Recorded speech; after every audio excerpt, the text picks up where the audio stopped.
Come here, girl. Hi. Hey, folks. Howdy, howdy, howdy.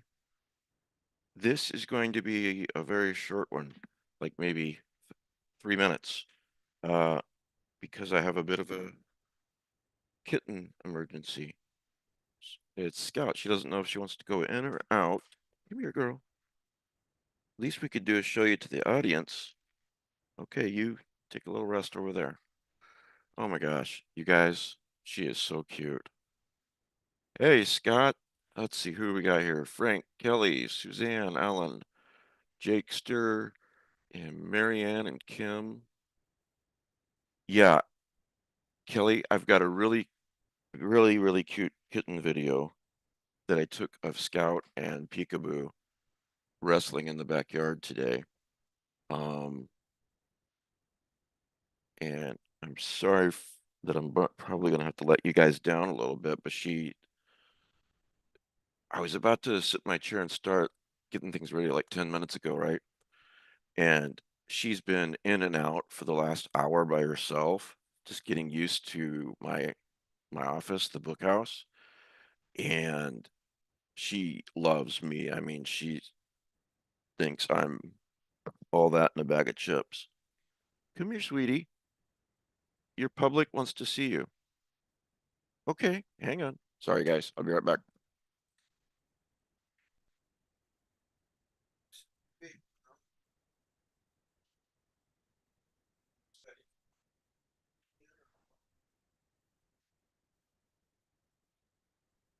Go outside. Always go outside, okay? But let's just say hi to everyone first. Okay? Is this Scout? This Scout? Yes. Paper treats right here. There we go.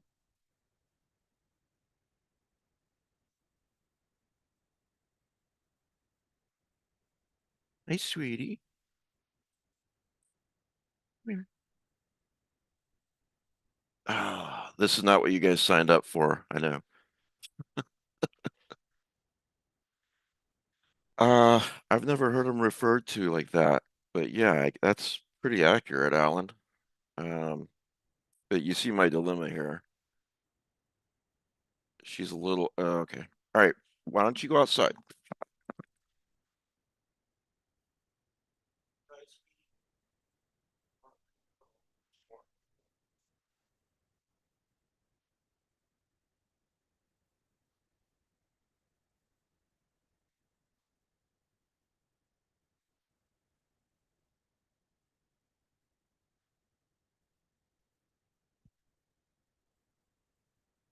Your brother Peekaboo is waiting right outside the waiting right outside the office door for her.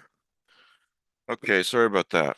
Maybe we can go a little bit longer, but I have a feeling she's going to be. Well, anyway, 10 minutes ago, I mean, she was desperate to get in. And I was like, I'm about to start. I gotta work, darling. She's like, I don't care. I'm a cat, and you will do what I say. Well, if this is your first time watching, welcome to our regular Tuesday night live horror reads. Excuse me. Uh, Always a bit informal, but tonight more informal than usual. And that is Scout. Um, I don't think I'm going to be able to stay on too long, guys. I really apologize, but I'll make sure that I've got everything lined up. I didn't know she was going to want to come in on her own. I was just getting her used to it. You know what I mean? And so here's a Scout story from about 4 days ago. So every morning when I wake up, the four little kittens, there's four of them, as I've mentioned. Uh, Let me know that you can see me and hear me, guys. And if you're watching on Facebook, maybe you could do the same. Although I didn't really hype up Facebook tonight, so um, may not be many, if any, watching on Facebook. Anyway, okay, first of all, if this is your first time, we do this every Tuesday night. I read horror stories. It's a lot of fun. It's us sitting around the virtual campfire, and that's pretty much it. On Thursdays, we talk about same time, 10 p.m. Eastern, talk about life, the universe, and everything. Um, and of course, on Sundays, as I've been doing for years, at 6 p.m. Eastern, we talk with horror creators, writers, artists, all kinds of creators, and just talk amongst ourselves, the panelists, about what's going on in horror or the latest stuff or just whatever we want to talk about in the horror related to horror. Thank you, Alan. Kelly says, how will you manage 3 simultaneous streams and chats? Well, the software I'm using makes it easy. It puts all the chats into one thing, and I basically think of it as it's coming from one source right here, and then the software sends it to YouTube and to Facebook and to wherever else. So it's in fact less complicated than before. So I wish I'd discovered this a long time ago.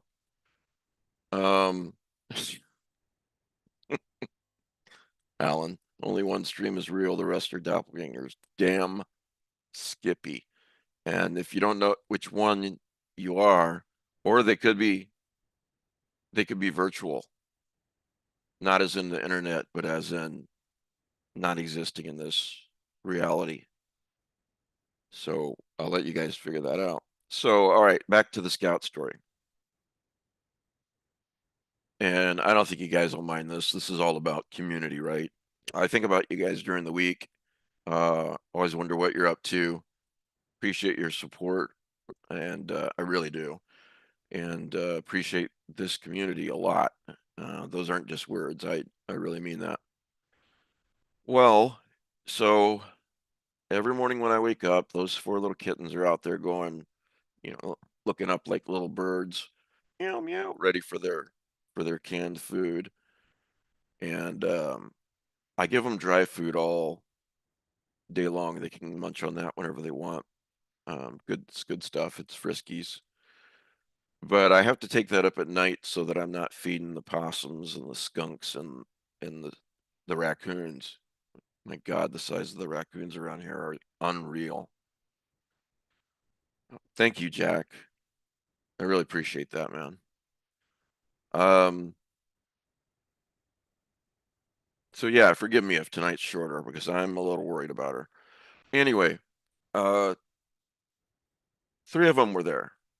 Peekaboo and Junior and Gray were there. Scout was not there. Well, that happens with one of them every once in a while, like they sleep in or whatnot. But usually they'll come out later and look at me like, "Where's my breakfast?" You know, uh, and I didn't see her all day, and then finally I was just getting worried, and I walked around the house shaking the treats. They love these. They love these Temptations treats, and that's like their signal there. They'll come running. So nothing. And I kept thinking, you guys know I'm half deaf. I kept thinking that I heard her crying from the next door neighbor's yard. There's a privacy fence between us. But I wasn't sure. I can't triangulate where sound is coming from the way I could when both ears were working, right? And I thought, okay, it's another cat. There are a lot of cats in this neighborhood. Finally, I was just like, no, that's got to be her. So now it's like it it's early. It's after sunset, and I hear her meow. I've been going around calling her name again, shaking the treats, and I started hearing even more desperate meow meow meow, and it was breaking my heart because at that point I knew it had to be her, and I knew she had to be next door, and I was really afraid she was hurt, whatever. I went in and I got Danielle and I said, "Come help me. I can't figure out where sounds are coming from." We got a couple of flashlights. And we figured out that there's a privacy fence, and then if you walk around it, there's my neighbor's yard. Um, the privacy fence actually belongs to us. Um, and then he's got another privacy fence in between, like he's got a private backyard area for himself. He's a handyman kind of guy, and that's his private area, which is fine. Hey, that's great. I've got my private area, right? Um, but so I'm over in the yard, and I think it was his grown daughter drives up, and she drives up, looks at me, and looks real scared, and I'm in my pajamas, and I'm like, no, it's the neighbor. I'm sorry. I didn't mean to scare you, but I'm looking for my cat. I think she's over here. She sounds really scared. And she nods, and she gets on the phone, and uh, his son comes out. I don't know if this was my neighbor's sister. I don't know. I don't know who she was, some relation. So the son comes out, who I think is somewhere around my son's age, 21, 22, 23, something like that. And he knows me. I mean, in passing, he knows who I am. And I said, I think my cat's hurt. I really need to get over there, get in there, and um, see if I can find her. And he's like, well, that's my dad's private area, and um, I can't let you in there without asking him. And I was like, okay, well, can you ask him? You got to bear in mind, it was not very late at all. It was dark, but not late. And he's like, no, he's asleep. I can't get him up. Like, okay, so can I just go over there? And then there's just silence. And then I was like, I guess that's a no. He's like, yeah, that's a no. I thought, give me a fucking break. Man, I don't care about stealing your dad's tools. My cat is over there. So, yeah, Ugg is right, Kelly. So I went over and told Danielle, and we were both like, screw this. And Danielle was able to figure out closer to where her meows were coming from because she knows me and kept calling for her. And my heart was breaking, man. I I'm a sentimental sap, and my heart was breaking. I just imagining all these scenarios, and um, Danielle's like, I see her. She's in a trap on the ground. It's a trap just like Logan bought when we were trying to get Moon back inside. Moon is Logan's cat. It's just like that. Only when we got there, it was rusted. Evidently, the neighbors had it a long time, but that's neither here nor there. And so I was like, we got to get over there. I don't care. He can call the cops if he wants. And but she's like, no, this. But the other thing you got to know is that this fence is so dilapidated. Where we rent, we don't own, is so dilapidated that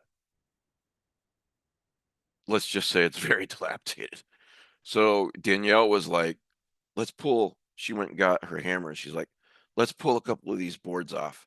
And so she started trying to pull them off. And I was like, here, let me use my man muscles on these and got them both off. And we're a great team, have been for 30 years. And so we took two of the planks off, and I was able to squeeze through. And poor little Scout was in this trap. She wasn't hurt,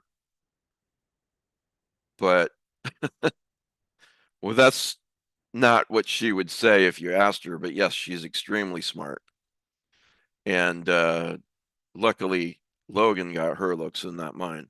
Anyway, this is turning into more of a Thursday night thing, isn't it? I went over there. The trap's rusted. I couldn't get it open. And then I said, hey, hand me the hammer. And I got it open. And she came to me, and she was just so scared. And so basically, she, the short version, too late, I know, is that poor little Scout, who you just saw, was trapped in that trap all day in 95-degree weather without any food or water? Well, he probably keeps a trap because of possums and you know, raccoons and skunks, though I don't know why you would want to catch any of them. It's not going to do anything. Um, and I don't think he may not even been deliberately trying to catch anything. It just might have been out there. Um, I don't like it at all either, Kelly. I thought for sure the next day he was going to come over and say, what the hey, dude? And I was just waiting for it because I was not going to get into a fight with him, but I was just going to say, look, hey, I won't say his name. Let's call him John.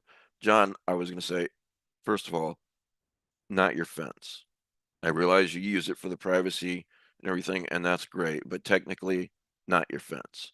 So I can hack it to pieces if I want to. Number two, I am not going to leave my pet over there all night just because your son won't let me go back there. That never happened because I have a feeling that his son told him what happened, and he probably looked at his son. The little bit I know of my neighbor, he probably looked at his son and said, "What the hell's wrong with you? What you should have let him go and take a look." Anyway, the next day I looked at those planks and they were they were back up. Yeah, yeah, Texas. She could have died. Um, not one day's worth, certainly, but she was dehydrated. She was hungry. She was trembling. Oh man, she was just like, she kept purring and rubbing up against me. She was just so happy, my guys. She was so happy that we rescued her. And I still feel guilty because I thought I did. I heard her earlier in the day, but I wasn't sure it was her and I couldn't tell where it was coming from. Of course, Danielle was at work, and I wish I would have figured it out sooner, but that's me blaming myself for everything in the world that happens bad. Um, but yeah, she was very happy we rescued her. She ate, she drank a hell of a lot of water. She was skittish, but the next day she's still skittish, but started doing more herself. And then since the last 2 to 3 days, since after that, she's just been her normal self. And you saw her just now. Um, she's pretty brave little. Danielle named her Scout for a reason. She's always doing all this exploring and everything, which got her into trouble this time, you know? Um, thanks, Kim. Thanks, Kelly. Uh, so I'm kind of getting her used to being in the bookhouse with me because this is actually the second time we've saved her when maybe say 2 months ago, 3 months ago, when we'd only had them, I'd only just like maybe 4 weeks after they were born, she was not eating, she was not drinking, she was not eating, not canned, not anything, and we got really worrying about her. Let me know if my AC is too high.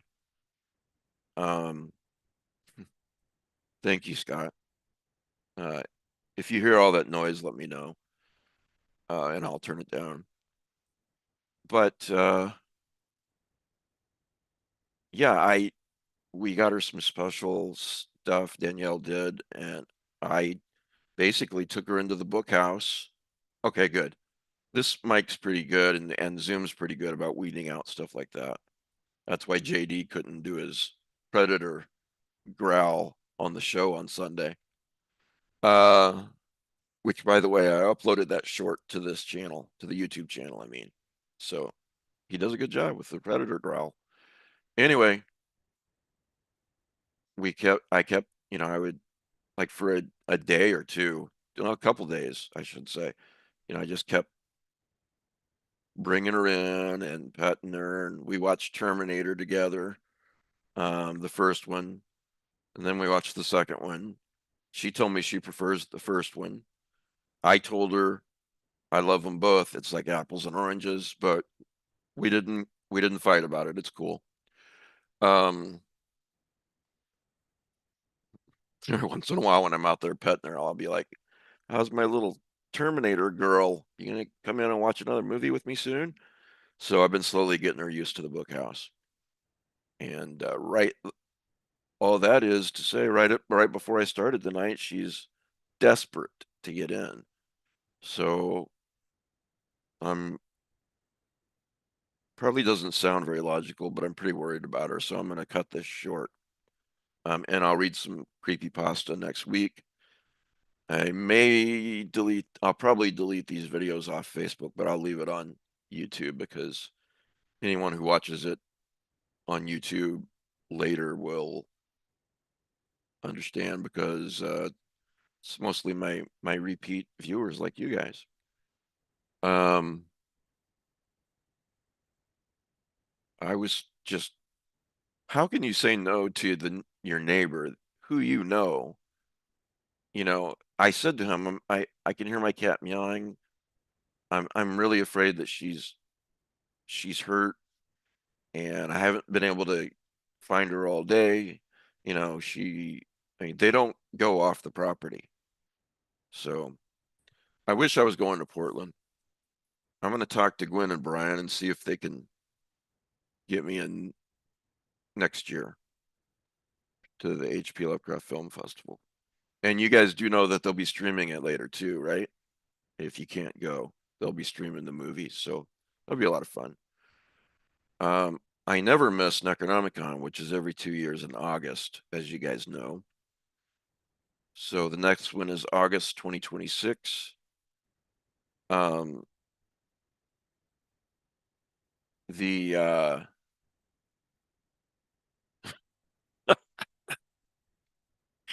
I love it, Marianne. The 22-year-old man can fit. Um, I just don't understand lack of empathy. And the world would be a lot better place if people had empathy because it would be so much harder to be unkind to your fellow humans, uh, to other species on the planet. Um, so anyway, I'm hoping that I don't miss Necronomicon for the first time in, like 12 years next year because the odds are pretty high that we'll be moving to Florida next August. So I don't know. Um, I love doing it. If you've not been, first of all, that convention is second to none.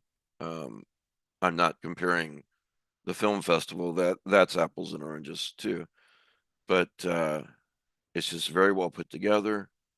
Um, not only are there some great panels and so many great events, I'll just shorten it to that, but also for me, the best part of Necronomicon is just hanging out with everybody, in person.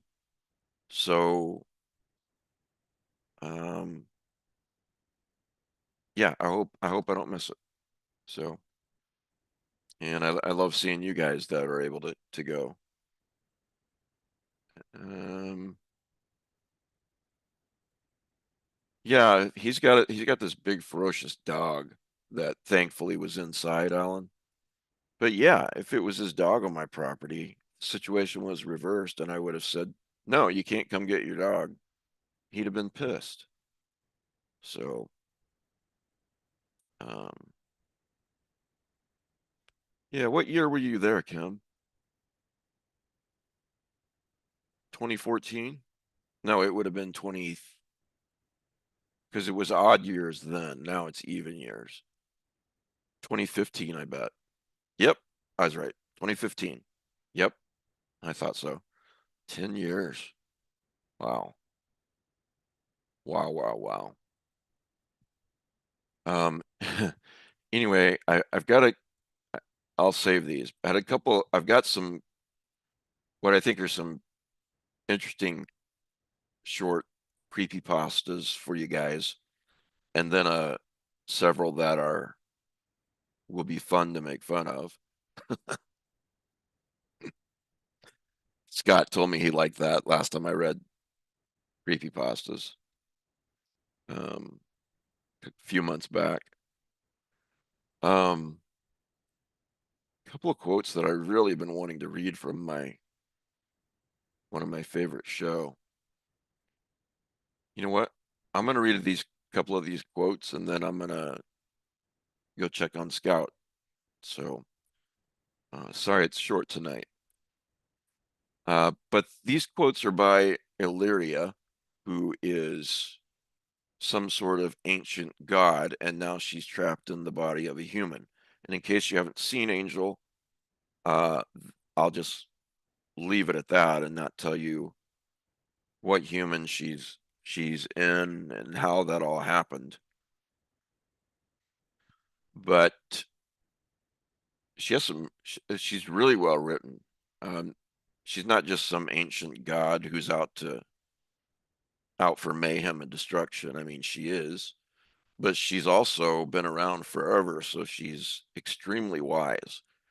And I think that's what a lot of writers get wrong with immortal or long-lived characters in books, TV, movies, whatever.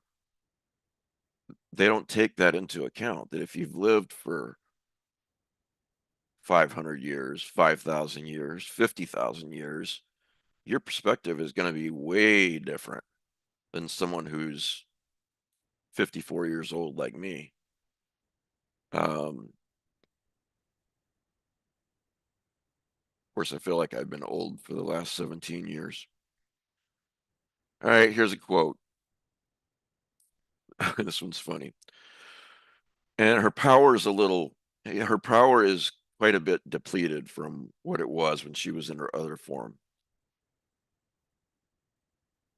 I lived 7 lives at once. I was power in the ecstasy of death. I was God to a god. Now I'm trapped on a roof, just one roof, in this time and this place, with an unstable human who drinks too much whiskey and called me a smurf. She's blue, partially blue. And then she and Wesley are talking about the possibility of her leaving Earth, and she says she's not going to. She's worried about it. I'm paraphrasing. And he's like, "Well, surely the great god Illyria can travel to any dimension she wants." And she says, "I traveled all of them as I pleased. I walked worlds of smoke and half-truths intangible, worlds of torment and of unnameable beauty, opaline towers as high as small moons, glaciers that rippled with insensate lust, and one world with nothing but shrimp." I tired of that one quickly. And he's talking about how he had a nightmare, and she said, in my time, nightmares walked among us." Um, yeah, I don't think I have that quote. Yeah, in my time, nightmares walked among us, walked and danced, skewering victims in plain sight, laying their fears and worst desires out for everyone to see. This to make us laugh. And now nightmares are trapped inside the heads of humans, pitiful echoes of themselves. I wonder whom they angered so to merit such a fate. And Wesley says, "This world must be a terrible disappointment to you." And Illyria says, "Grievous." And he takes another sip of his scotch and he says, "I'm not too impressed with it myself." And then she says, why don't you leave? Which goes on to the traveling to other dimensions conversation. So I did do some reading, technically.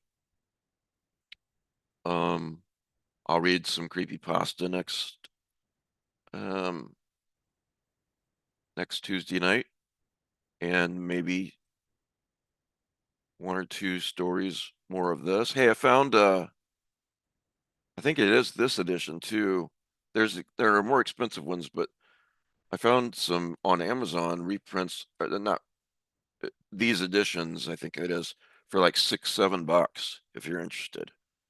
Um, if you're new and you're like, Mike, that stuff is not exactly stellar reporting on what's real. Yeah, I know.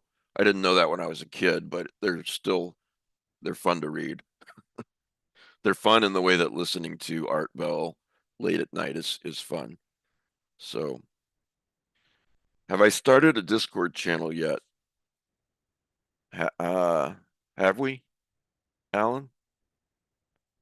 We started a Reddit, which we really haven't had time to build up. No, we don't. Yeah, we had one once. It really didn't go anywhere. I remember now. Thanks, Alan. Um, I talked to Logan about that, and he's like, I just don't know that the people in your age category that are interested in what you're interested in are going to be big on Discord. And I was like, so you're saying everyone who follows me is old? He started laughing. He's like, no, but they're not. Most of them aren't 20, which I see the stats of people who are like following the Ezine page. And so, yeah, there are people in their 20s, but mostly it's from, say, 35 on up, 40 on up, really. So, Kelly, you do Discord. If a bunch of people want a Discord channel, Alan and I will do it, right, Alan? It's just we have to prioritize and go and concentrate our energy on what um, is going to do the do do the best for the easy and reach the most people. Um, from the outside, it may look like this is an easy job. I get on and I talk several times a week to the audience. And do not get me wrong, I am not complaining. I'm not out busting bricks. I'm not making very much money at all, but I don't care about that. But behind the scenes, there's so much. And Alan's recently taken on he's helping with some behind the scenes work. And so I just wanted to say that publicly. Try to remember to say that again on Sunday. And thank you for the help, Alan. Really appreciate it. Um, Alan says we should look into a Discord for movie night. We should, if you think you can teach Matt Carpenter how to use it. Well, I guess Matt wouldn't need to run it, would he? He'd just be running the movie part. You could run the Discord part. That's a good idea.